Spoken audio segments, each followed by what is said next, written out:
शिवाय नमस्तुभ्यम। आज श्री पंचपुष्प शिव महापुराण की कथा कोटेश्वर धाम बदनावर में हो रही है। दूसरे दिन की कथा पूर्ण हो चुकी है, जिसमें गुरु जी ने आज पीला कनेर के बारे में बताए और उपाय बताए। कौन से 3 पुष्प महादेव पर नहीं चढ़ता उसके बारे में बताए। यदि पति पत्नी में झगड़ा हो रहा, बात अदालत तक पहुंच गई, उसके लिए गुरु जी ने उपाय बताए। भाई भाई में झगड़ा हो रहा, उसके लिए भी गुरु जी ने उपाय बताए। इन सभी की जानकारी आपको इस छोटे से वीडियो से प्राप्त हो जाएगी। तो बढ़ते हैं पहली जानकारी की ओर। बहुत मुश्किल से मानव के शरीर में भक्ति का प्रवेश होता है, और यदि एक बार हमारे जीवन में भक्ति का प्रवेश हो जाए, भक्ति हमारे भीतर विराजमान हो जाए, तो फिर मुक्ति की चाहत जीव की हृदय में नहीं रहती। सबसे मूल है अविरल भक्ति को प्राप्त करना। दूसरा, गुरु जी ने कहा, कभी कभी अच्छा कर्म करते करते व्यक्ति के मन में अहमता का भाव प्रकट हो जाता है। यज्ञ करें, अनुष्ठान करें, ब्राह्मण भोज करवाएं, कथा करें, भंडारा कराएं, मंदिर बनवाएं, तालाब कुआं बनवाएं या किसी के लिए सत्कर्म करें, पर शिव महापुराण की कथा कहती है, जो आपने करा उसका अभिमान जीवन में नहीं आना चाहिए, नहीं तो उसका अभिमान हमारे द्वारा किया गया पुण्य क्षण भर में नष्ट हो जाता है। तीसरा, गुरुजी ने कहा, बगीचे में जो फूल अच्छा होता उसे तोड़कर हम अपने पास रख लेते। जो फूल दिखने में भी अच्छा ना हो, सुगंध भी ना हो, जिसमें आनंदता नहीं, उसे कोई नहीं तोड़ता। भगवान शिव को जो अच्छा लगता है, महादेव उसे पकड़कर अपना बना लेते हैं, वह पुष्प उसका है। चौथा, गुरुजी ने कहा, कभी जीवन में आप महादेव को 1 लोटा जल चढ़ाएं। शिव जी के चौखट तक आप गए हैं तो शिव जी ने आपको थामा है। पांचवा, गुरुजी ने कहा, गुरु, माता, पिता, संत, साधु, सन्यासी, तपस्वी, उपासक, इनके चरणों को देखा जाता है, क्योंकि इनके चरणों को जिसने पकड़ लिया, समझ जाइए भाव सागर से पार उतरने का साधन मिल गया। बड़ों की बात जो मान लेता है, उसे बड़ा बनने से कोई नहीं रोक सकता, वो बड़ा बन ही जाता है। छठा, गुरुजी ने कहा, बड़ी विडंबना है, संसार की वृद्धाश्रम में जाते हैं, वृद्ध लोगों रोटी केला खिलाते हैं। वृद्ध आश्रम में जाते तो बुजुर्गों के पास बैठ जाते हैं, वृद्ध आश्रम में जाते तो खूब फोटो खिंचवाते, खाना खिलाते हुए फोटो खिंचवाते।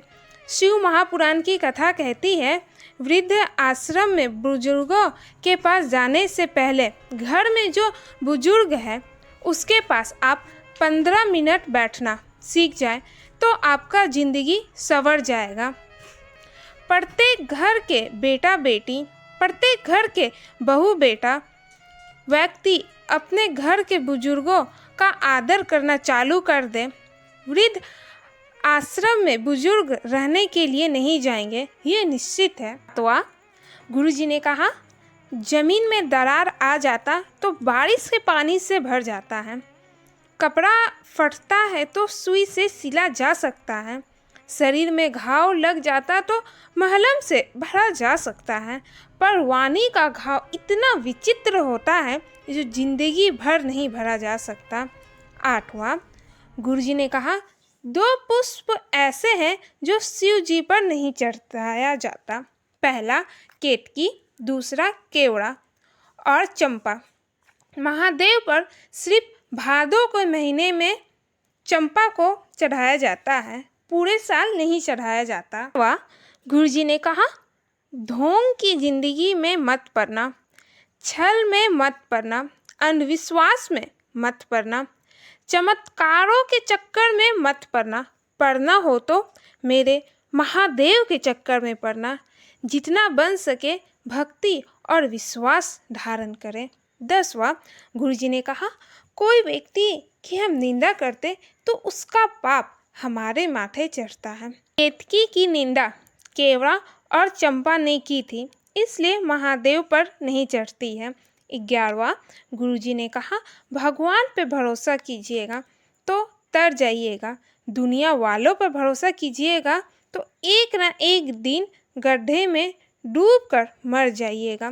12वां, गुरुजी ने कहा, पंच पुष्प में से दूसरा पुष्प पीला कनेर शिव जी को अति प्रिय है, जो जहर से परिपूर्ण है। 13, गुरुजी ने उपाय बताए हैं।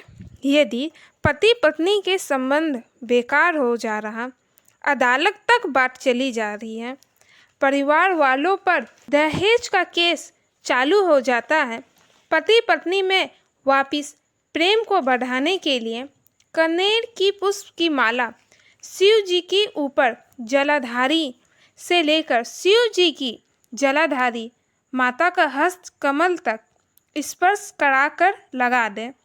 ये उपाय आपको शिवरात्रि के दिन प्रदोष काल में करना है। उससे पति पत्नी में कितना भी झगड़ा हो रहा हो, आपस में प्रेम बढ़ना प्रारंभ हो जाएगा। अदालत का केस धीरे धीरे समाप्त हो जाएगा। 14वां, अगर भाई भाई में झगड़ा हो रहा, किसी प्रॉपर्टी के लिए, जमीन के लिए, या आपके दुश्मन बढ़ रहे, तो कनेर का पुष्प शिव जी को जरूर समर्पित करें।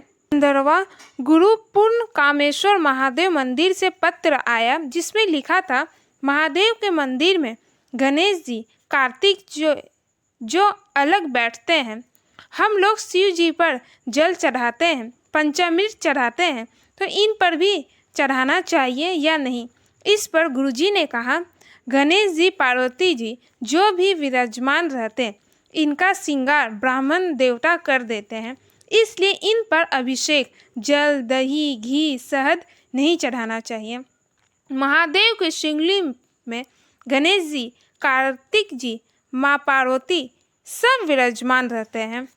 जब आप शिवलिंग पर जल चढ़ाते हैं तो सारा जल, पंचामृत सभी देवता पर मिल जाता, अलग से चढ़ाने की जरूरत नहीं पड़ता।